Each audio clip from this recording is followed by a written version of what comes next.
নমস্কাৰ মৰমৰ ছাত্ৰ-ছাত্ৰীসকল, আহি পৰিছোঁ তোমালোকৰ অন্য এটা ভিডিঅ'লৈ।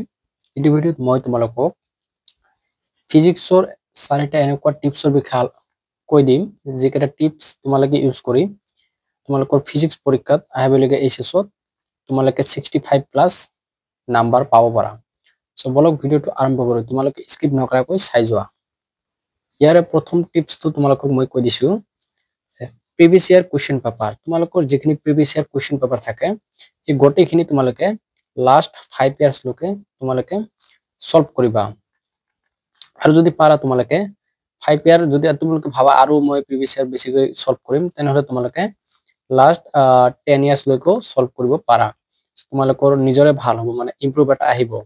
তাৰপিছত বলক আৰম্ভ কৰোঁ 2 নম্বৰ টিপছ লৈ। 2 নম্বৰ টিপছত তোমালোকে ৰিভাইজ ইম্পৰ্টেন্ট ডেৰিভেশ্যন। তোমালোকৰ যিখিনি ডেৰিভেশ্যন থাকে, যে কৰ পৰা কোন বস্তুটো আহিল, অৰিজিনটো কৰ পৰা আহিল, ফৰ্মুলা বিলাক, সো গোটেইখিনি তোমালোকে ভালদৰে ৰিভিজন কৰি যাবা। কিয়নো ৰিভিজনে তোমালোকৰ মূল মন্ত্ৰ পৰীক্ষাৰ আগত। সেইকাৰণে ভালদৰে ডেৰিভেশ্যন খিনি, যেহেতু ফিজিক্সৰ বেছিভাগ ফৰ্মুলা থাকে, সেইকাৰণে তোমালোকে ডেৰিভেশ্যন খিনি ভালদৰে ৰিভিজন কৰি যাবা। ইয়াৰ পিছত তোমালোকৰ 3 নম্বৰত তোমালোকৰ এনচিইআৰটি কুৱেশ্যন, তোমালোকৰ যিখিনি এনচিইআৰটি কিতাপৰ কুৱেশ্যন আছে, এক্সাৰসাইজ বিলাক তোমালোকে একেবাৰে স্কিপ নকৰিবা। কিয়নো এক্সাৰসাইজৰ পৰা তোমালোকৰ বহুত কুৱেশ্যন মানে আহে। ইয়াৰে প্ৰথমটো হওক বা লাষ্টৰটো হওক, যিমানখিনি থাকে ফিজিক্সৰে হওক বা তোমালোকৰ কেমিষ্ট্ৰিয়ে হওক, বায়'লজিয়ে হওক, ইংলিছৰে হওক, সো তোমালোকে এনচিইআৰটি কিতাপৰ যিখিনি তোমালোকৰ কুৱেশ্যন থাকে, সো তোমালোকে সেই গোটেইখিনি কুৱেশ্যন তোমালোকে ভালদৰে চাই যাবা। অন্তত হলেও এবাৰ হলেও চাই যাবা। পৰীক্ষাত তোমালোকৰ বহুত খুবেই সম্ভাৱনা থাকে এনচিইআৰটি কিতাপৰ পৰা এই কুৱেশ্যন বিলাক। ইয়াৰ পিছত তোমালোকৰ 4 নম্বৰ যিটো তোমালোকে টিপছ ইউজ কৰিবা, সেইটো হল তোমালোকৰ ফৰ্মুলা শীট। ইয়াৰে তোমালোকে এটা ফিজিক্সত যেহেতু তোমৰা জানাই যে গোটেইখিনি ফৰ্মুলা মনত ৰাখাটো কেতিয়াবা এনেকুৱা ভেজাল হৈ যায়। সো সেইকাৰণে তোমালোকে ফৰ্মুলা এখন শীট বনাই লবা এনেকুৱা ধৰণৰ, যিখন শীটত তোমালোকে ফৰ্মুলা খিনি লিখি ৰাখিবা। যিখিনি ফৰ্মুলা খিনি লিখি তোমালোকে ভালদৰে ৰিভিজন কৰি যোৱা।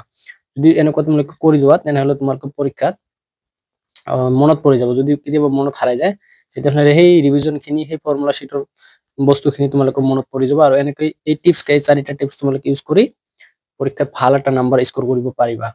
সো আজি এইকেইটা টিপে আছিল তোমালোকৰ মৰমৰ ছাত্ৰ-ছাত্ৰীসকল। আৰু যদি তোমালোকক নেক্সট ভিডিঅ'ত বায়'লজিৰ আৰু কেমিষ্ট্ৰি টিপছ লাগে, তেনেহলে কমেন্ট কৰি জনাবা। সো এই টিপছ কেইটা তোমালোকে অন্তত হলেও এবাৰ ইউজ কৰি চাবা, তোমালোকৰ পৰীক্ষাত ভাল নাম্বাৰ এটা স্কোৰ কৰিব পাৰিবা। যদি তোমালোকে 65 নোৱাৰা, তথাপিও মানে ভাল নাম্বাৰ এটা, পাছিং মাৰ্ক ভাল এটা স্কোৰ কৰিব পাৰিবা। সো মৰমৰ ছাত্ৰ-ছাত্ৰীসকল, এইখিনি আছিল তোমালোকৰ টিপছ কেইটা, যেকেইটা ইউজ কৰি তোমালোকে নাম্বাৰ স্কোৰ কৰা। সো যদি ভিডিঅ'টো ভাল লাগে, তোমালোকে ভিডিঅ'টোত কমেন্ট কৰি যাবা। আৰু লগতে চেনেলটো যদি সাবস্ক্ৰাইব কৰা নাই, নতুন চাই আছা, তেনেহলে চেনেলটো সাবস্ক্ৰাইব কৰি দিবা। আমি তোমালোকৰ বাবে এনেকুৱা ধৰণৰ বস্তুবোৰ লৈ আহো এইটো চেনেলত। সো আজিৰ কাৰণে ইমানেই, ধন্যবাদ।